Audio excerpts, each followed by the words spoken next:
Hello everybody, and today I'm going to revisit a game that I haven't played since it first came out. And I must admit, I am really quite impressed over what changes they have made throughout their early access so far. So, first up, there are currently two different factions you can play, and there's a third one, a Viking faction, just about to come out. So I'll play the standard faction, just so you can have a look. We'll start a new game. So here we are, and let me just first of all explain to you what this game is all about. So it's a cross between, as far as I can see, Civilization and Banished. It plays like Banished, but you have a whole world and other players. In this case, AI players, although they can be human players. Also spawn on the world, and it's not like a quick pace. It's like Civilization, whereby you're going to spend a long time in each of the eras going through and developing your country. So let's have a quick look at some of the land masses here to see how easy it's going to be to dominate this landmass. So there's a player here, as opposed to like an AI town, which is here. So that player is going to be trying to get all that landmass. Two players on that landmass. So I've got that baby landmass there all to myself. These little ones up here. Or I can compete straight away with one of these. I mean, I'm thinking if I take this landmass, although there's a lot of desert there, I could then sail across and take on this player. Doesn't leave me a lot of growth. Let me have a quick think. Well, I've decided just to make this a very interesting head-to-head, so to speak, I'm going to contest this main land against two other enemy players. If I take this area down here, I've got a lot of resources I can try and grab, and a nice choke point here. And probably threaten this guy first, and leave this guy, like, sealed off. So let's do it. So here we go. It's going to be tough, but I've picked this plot here now. I'm going to stick down my initial starting city. Starting town. Ooh. Don't have a lot of room. Let's go. I'm thinking of leaving some room for fishing. Let's go here. And this game has cards that it offers, which later on don't become, very important. But to start with, they are very handy. Or hunting productive ranch. Hunting is going to be better early on. Let's take it. I don't need guidance. Take some coffee seeds. Right, we need some housing. Let's get some housing down. So usual thing, you can rotate buildings. Now, let's just get that going. Now, one of the things you can't see at the moment in the game is there are actually two research trees in this game. That's how complicated it now is. There's a research tech tree which unlocks different techs and buildings, and there's like a research upgrade tree which will do things like improve the way that you use coal for heating, or improvements to the way that people farm, etc. Which is quite novel, because then you're not just researching down one tech tree like you are in many games, but literally trying to decide whether improving what you've got is your best, investment of time, or pushing ahead with your technology. So here we are. The initial tech tree is now visible. It starts off in the Dark Ages. Into things like furniture, pottery. I'll start researching. Where do I want to go next? Start researching. So many choices. Basic medicine. And then you're going to go through the Middle Ages. There's loads of logistics options to this game. That's one of the things I really do like. Because we're up to industrial age at the moment with tanks. The things I really do like in this game is the fact that in some city building type games, your ability to finely tune where different items are going and whole logistics chain, where they're stored, etc., can sometimes be a bit lacking. But in this game, not at all. In this game, they have done a fantastic job of allowing you to really fine-tune the flow of your materials. So here we are. I've got a few houses down. I've managed to get down a hunter and a little fruit gatherer to try and keep me fed on coconuts, oranges, and a little bit of game meat. But I mean, I haven't got a lot of space. I was limited on what places I could pick. I couldn't afford some of these larger ones. I could expand into here.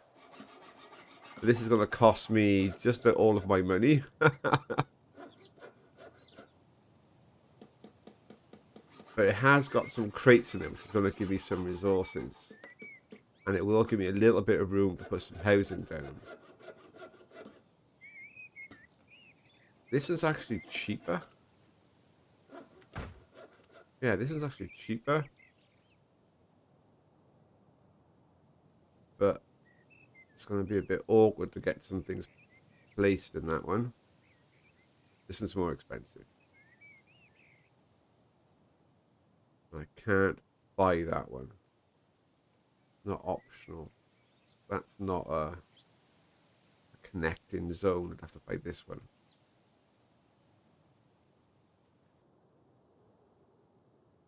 So, do I continue to save up some more money and have people go homeless?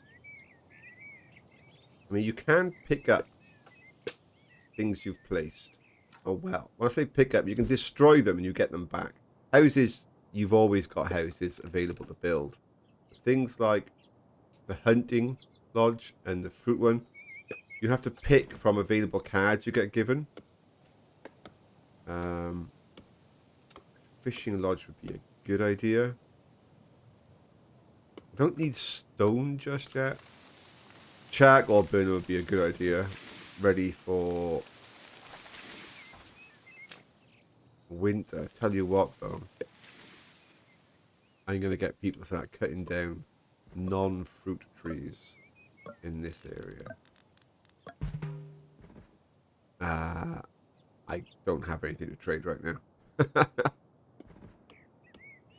So I get people to cut down the non-fruit trees, clear some space, get some wood in the reserves ready for winter. I would like to make charcoal, but I think that's impractical at the moment.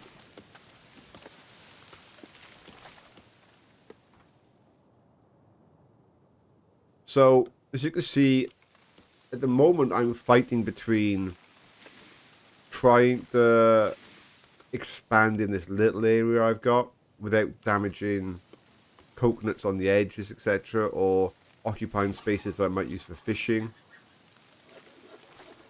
but keeping one eye on expanding my territories. So let's have a quick look at my opponents.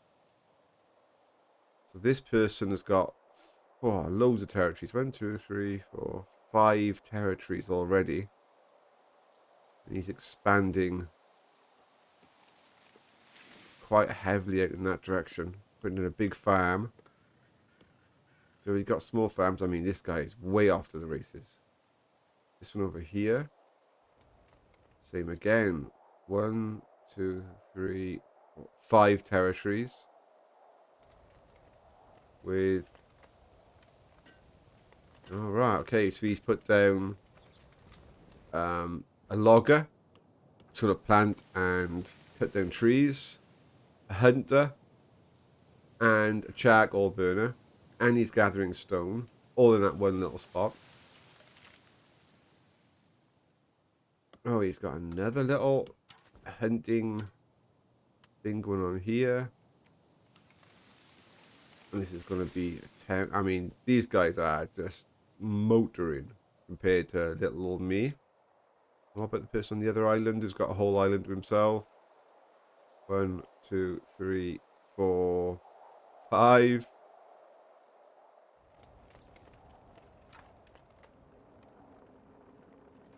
Yeah, these guys are motoring. He hasn't got enough wood for what he's trying to do, but I dare say he's going to solve that problem.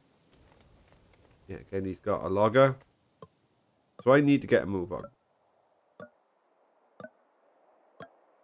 But the one good thing in this game is you can choose between expanding and spreading out or making the space that you have more productive. So rather than putting down 8 farms, make the 4 farms you've got twice as like fertile and produce a lot more. I'm gonna need to get another house down here.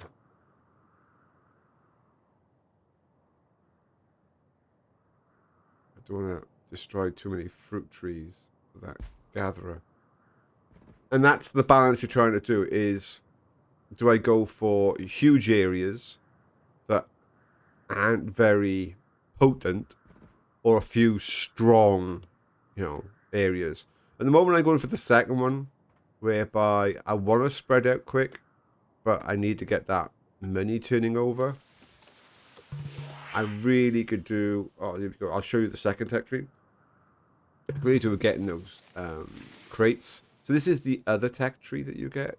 Oh no, sorry, this is the first tech tree. You've just unlocked that stuff for me. Let's get that one.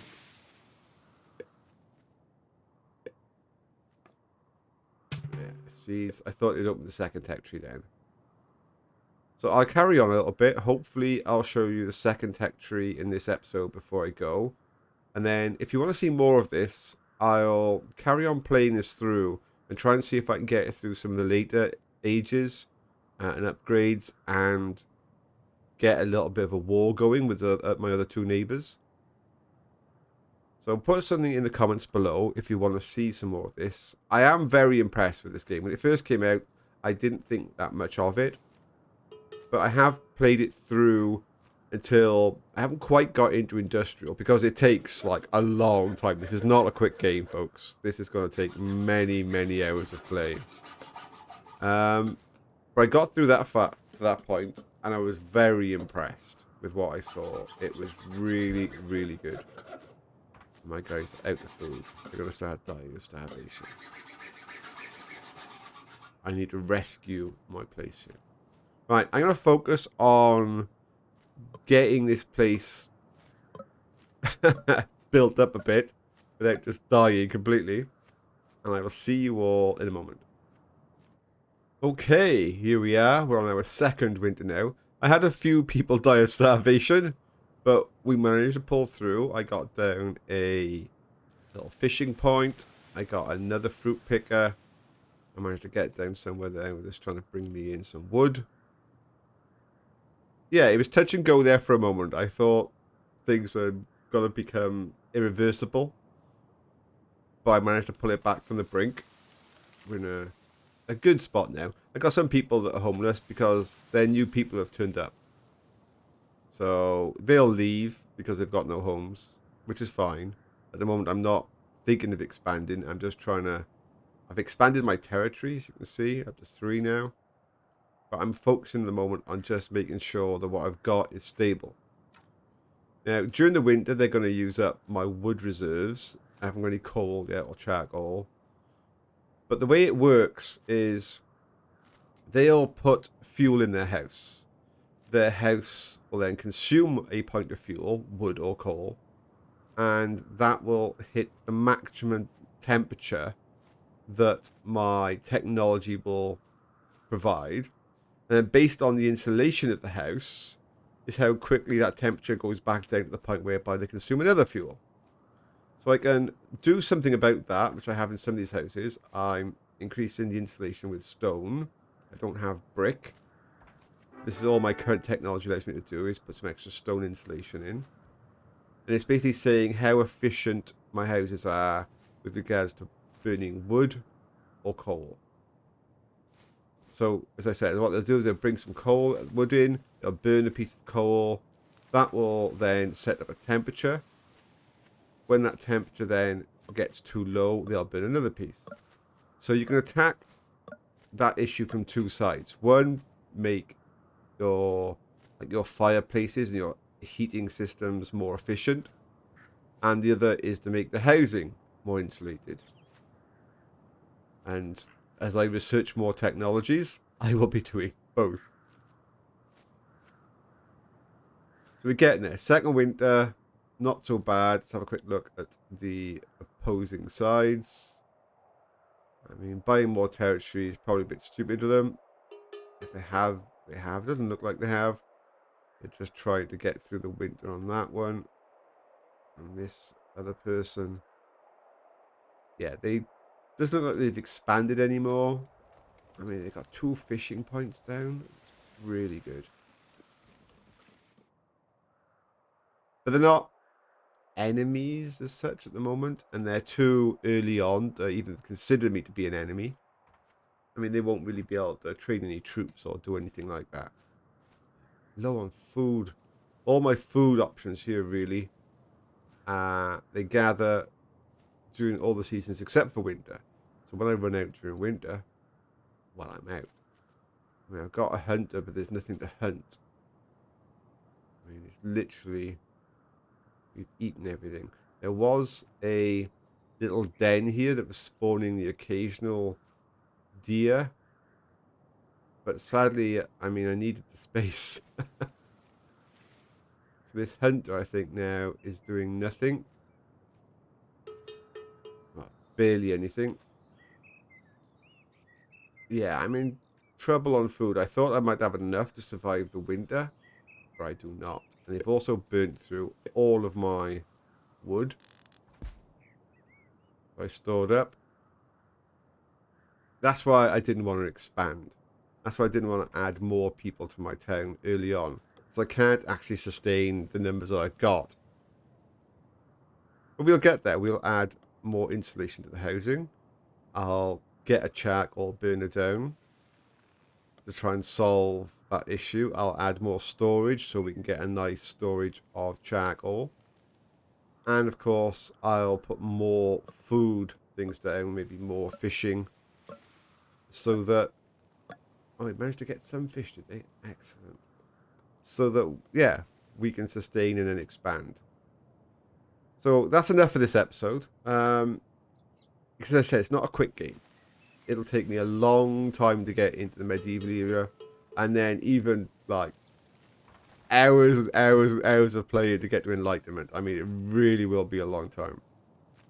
So if you want to see the results of those though, and you want to see me go up against these two towns, like I said, leave some comments and I'll do that. So thank you very much. This is the Baron saying goodbye for now, and check out this game. It's actually really, really good. So, bye now.